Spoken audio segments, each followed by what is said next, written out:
Bible study में rightly dividing the word of truth, सत्य का वचन को भाग करो। हिंदी में मैं आपको कुछ सिखाऊंगा आज।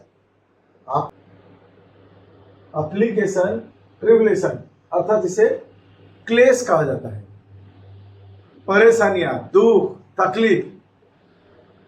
तो हमें इस बारे में जानने की आवश्यकता है, क्या प्रभु को पाने के बाद हम लोगों को दुख तकलीफ नहीं आएगा? बहुत लोगों का ये मानना है प्रभु यीशु को विश्वास करने के बाद दुख तकलीफ नहीं आता है। तो हम लोग वचन से थोड़ा देखेंगे। फर्स्ट थेसलोनियों 1:4। तो यहां पर लिखा गया है, हे भाइयों, परमेश्वर के प्रिय लोग जान के, प्रिय लोग हम जानते हैं कि तुम चुने हुए हो। तो यहां पर देखते हैं लिखा गया है,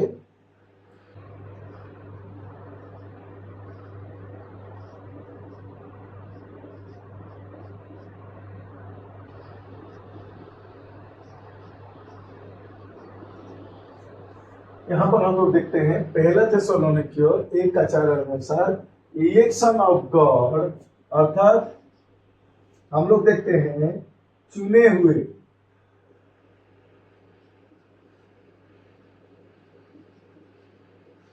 चुने हुए तो हम लोग को जब परमेश्वर चुन लेता है, या हम लोग इलेक्शन ऑफ गॉड अर्थात परमेश्वर के चुनाव के जरिए से हमें चुन लिया जाता है, तो हम लोगों को कुछ बातों को जानने की बहुत ही आवश्यकता है। वो है उसका फर्स्ट थेसलोनियों हम लोग देखते हैं 1:6 को देखते हैं। यहां पर लिखा गया है कि तुम बड़े क्लेश में पवित्र आत्मा के आनंद के साथ वचन को मानकर हमारी और प्रभु की सी चाल चलने लगे हो। तो यहां पर लिखा गया है, यहां पर लिखा गया है कि तुम बड़े क्लेश के साथ, एप्लीकेशन अर्थात क्लेश, दुख के साथ तुम क्या कर रहे हो? पवित्र आत्मा के आनंद के साथ। तो दुख आएगा पर पवित्र आत्मा साथ में रहेगा। वचन को मानकर हमारी और प्रभु की से चाल चलने लगे। तो यहां पर हम लोग देखते हैं जीसस, पॉल एंड मी। तो हम लोग ये तीनों चीजों को समझने की जरूरत है। तो यहां पर हम लोग देखते हैं कि तुम बड़े क्लेश में पवित्र आत्मा के आनंद के साथ वचन को मानकर हमारी और प्रभु की से चाल चलने लगे हो। तो क्लेश के साथ बढ़ना पड़ेगा। क्लेश, दुख रहेगा। अब दुख को नकार नहीं सकते, इसलिए प्रभु यीशु मसीह के साथ पवित्र आत्मा था, वो दुख के साथ अपने कार्यों को पूरा किए। पौलुस भी पवित्र आत्मा के साथ दुख के साथ कार्य को पूरा किए। तो हमें भी क्लेश आएगा, ट्रिबुलेशन आएगा, एप्लीकेशन आएगा।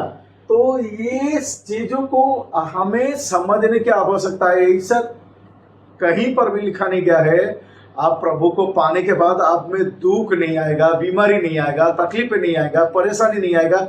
कहीं पर लिखा नहीं गया है। जबकि लोगों में एक भूल धारणा समाया है कि प्रभु को पाने के बाद कुछ तकलीफ नहीं होगा, क्लेश नहीं आएगा, दुख नहीं आएगा। ये सरासर गलत बात है। प्रभु को विश्वास करने के बाद ऐसे बिल्कुल कुछ बोला नहीं गया है कि दुख नहीं आएगा, पर दुख एक जीवन का हिस्सा है, वो आएगा। पर उस दुख में भी हमें समझने की जरूरत है, प्रभु यीशु को भी क्लेश उठाना पड़ा, पौलुस को भी उठाना पड़ा, और मुझे भी यार, हमें भी दुख के साथ क्या करना पड़ेगा, बढ़ना पड़ेगा। अगर उसका हम लोग देखेंगे फर्स्ट थेसलोनियन 3:3 और 4 को देखेंगे तो यहां पर इस प्रकार से लिखा गया है कि कोई इन क्लेशों के कारण डगमग ना हो जाए, क्योंकि आप जानते हो कि हम इन्हीं ही के लिए ठहराए गए हैं। क्योंकि पहले ही जब हम तुम्हारे यहाँ थे तो तुमसे कहा करते थे कि हमें क्लेश उठाना पड़ेंगे, और ऐसा ही हुआ। तो हमें समझने की आवश्यकता है कि यहाँ पर इतना सुंदर सा वचन लिखा गया कि देखो कि हमें क्या आएगा, एप्लीकेशन आएगा, और एप्लीकेशन या फिर हमें ट्रिब्यूलेशन के साथ जाना पड़ेगा।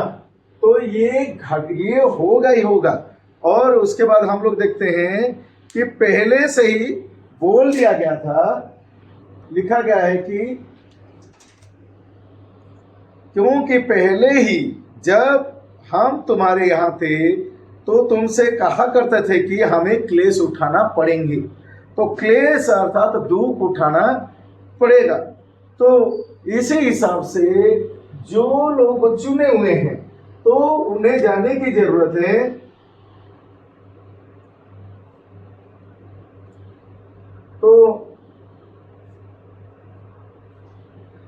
तो हम लोग यहां पर लिखा गया है कि हम लोग देखते हैं वी आर अपॉइंटेड, लिखा गया है वी आर अपॉइंटेड।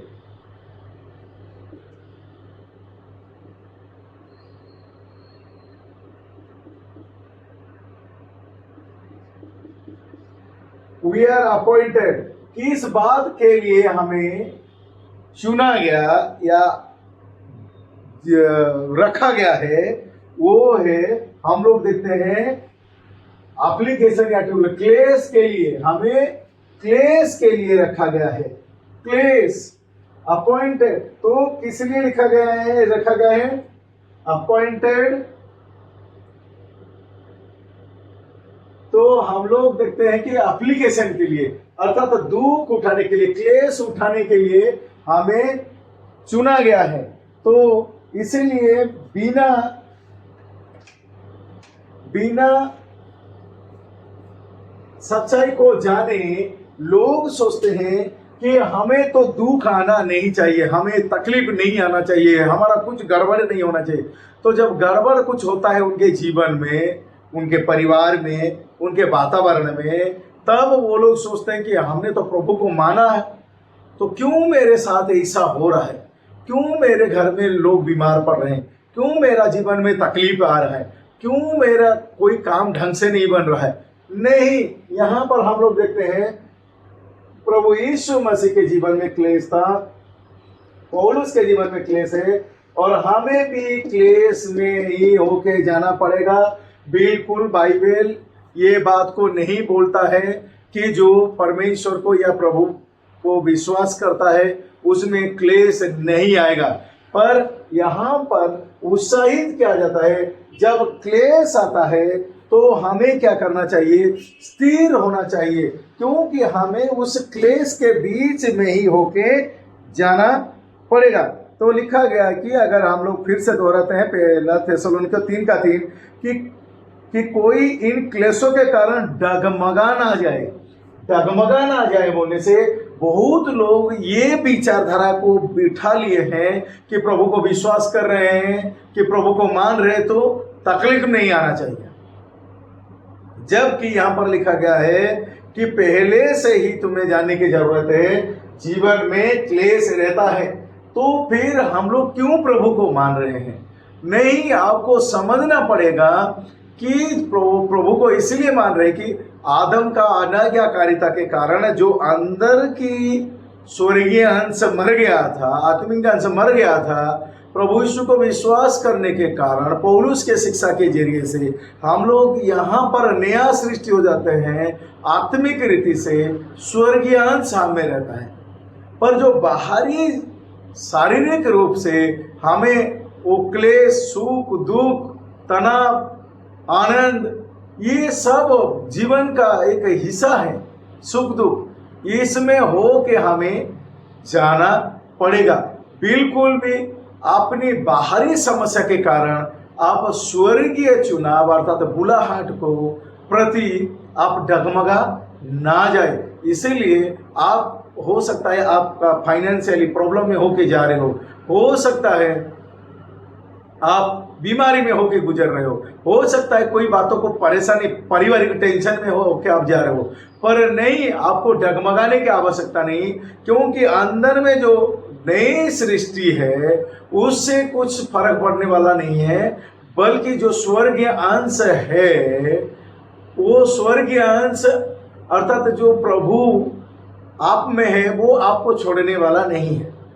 पर बाहरी हिस्सा से अर्थात शारीरिक रूप में आपके जीवन में नहीं बल्कि सबके जीवन में उतार चढ़ाव लगा रहता है। इसलिए आप निश्चित हो जाइए कि मेरे जीवन में ऐसा क्यों हो रहा है, मैं ही झेल रहा हूं। नहीं, केवल आप नहीं, सब कोई को क्लेश में होके जाना पड़ता है। सबका जीवन में कोई एक ऐसा व्यक्ति नहीं है कि जिसका जीवन में दुख नहीं है, वो प्रभु को पाए हो या नहीं पाए हो, कोई भी क्यों ना हो, हरेक का जीवन, मनुष्य जिंदा जब तक है शरीर में तब तक दुख क्लेश उसके और समय के अनुसार सुख दुख उसके जीवन में होता रहता है।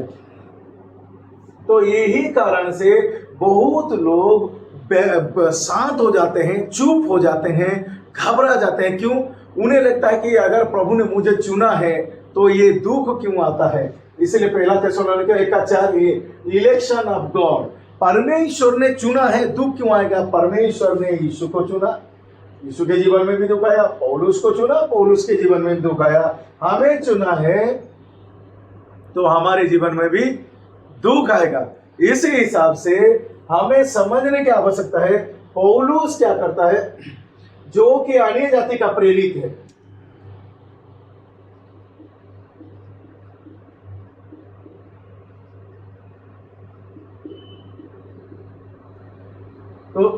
तो जो अन्य जाति का प्रेरित है, अपोस्टल ऑफ जेंटाइल अन्य जाति का प्रेरित है, तो हम अन्य जाति होने के कारण हमें ये चीज को समझने का जरूरत है कि प्रभु यीशु भी दुख उठाए, पौलुस भी दुख उठाया, हमारे जीवन में भी दुख सुख लगा रहेगा।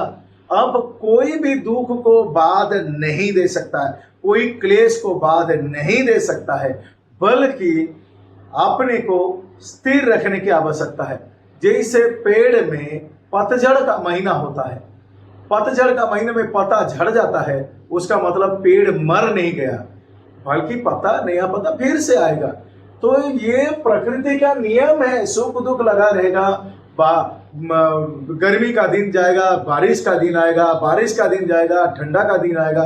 ये जीवन की प्रक्रिया है। तो आप बोलेंगे कि नहीं, सिर्फ धूप का दिन रहेगा पूरा साल भर, तो ये जो प्रकृति का नियम है गड़बड़ हो जाएगा। कि पूरा ठंडा रहेगा साल भर, तो ये प्रकृति का नियम सब गड़बड़ हो जाएगा। तो ये जो जीवन का नियम है, सुख दुख लगा रहेगा। ऐसे बिल्कुल धोखे में ना आइए कि प्रभु को यीशु विश्वास करो तो दुख नहीं होगा, बीमारी नहीं होगा, परेशानी नहीं होगा, घर में झगड़ा तनाव टेंशन नहीं होगा। इस बातों से बचे, बल्कि आप वचन में हम लोग देखते हैं, हम लोग को समझना है कि हेवनली जीसस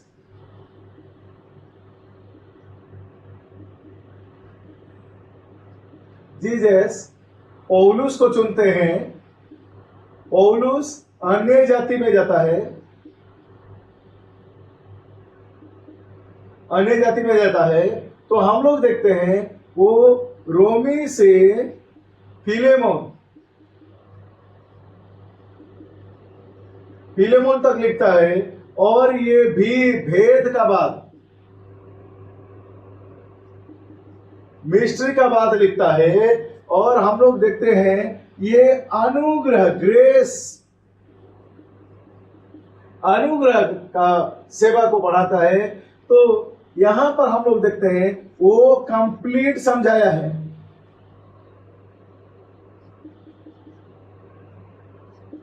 तो वो कंप्लीट कर दिया है। तो उसी के हिसाब से हम लोग जो अन्य जाति है, जो प्रभु में आ रहे हैं, स्वर्गीय यीशु पौलुस के जरिए से अन्य जाति के लिए एक सेवा को जो शुरू किया, स्वर्गीय सेवा, रोमी से फिलमोन। तो रोमी से फिलमोन जो मिस्ट्री है, जो भेद है, यहाँ पर क्लियरली लिखा गया है। आपका आत्मिक जीवन कैसा है, आपका शारीरिक में आपको कैसा करना है, आपको कामकाजी बनना है, आपको अच्छा पति पत्नी कैसे बनना है, अच्छा पेरेंट्स कहते कैसे बनना है, अच्छा बच्चा कैसे बनना है, अच्छा नागरिक कैसे बनना है, अच्छा वर्कर कैसे बनना है, आपको वो पूरा कंप्लीट दे दिया है। ये पैटर्न जो है ये कंप्लीट है। इसी हिसाब से तो रोमी से फिलमोन ये कंप्लीट लिख दिया गया है कि हमें हमारे जीवन के साथ क्या क्या होगा, क्या क्या नहीं होगा। तो उसी के हिसाब से इसको बिल्कुल भी दूसरे बातों में मिक्स ना करें। मिक्स कर देने के कारण हम लोग गड़बड़ा जाते हैं। क्या बातों को मिक्स कर देते हैं? ये सच्चाई में हम लोग क्या कर देते हैं? चिन्ह चमत्कार को घुसा देते हैं, आश्चर्य कर्म को घुसा देते हैं, भविष्यवाणी को घुसा देते हैं। ये बी केयरफुल। आपको अभी अगर आप क्लेश में जा रहे हो तो उसका मतलब नहीं कि परमेश्वर आपको छोड़ दिया है, नहीं।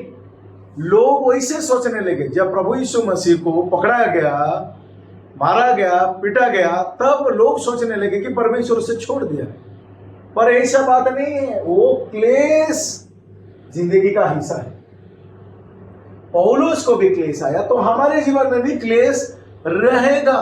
कोई ये नहीं बोल सकता कि दुख नहीं आएगा। वो तो इसी हिसाब से ये प्रैक्टिकली चीजों को समझ लीजिए।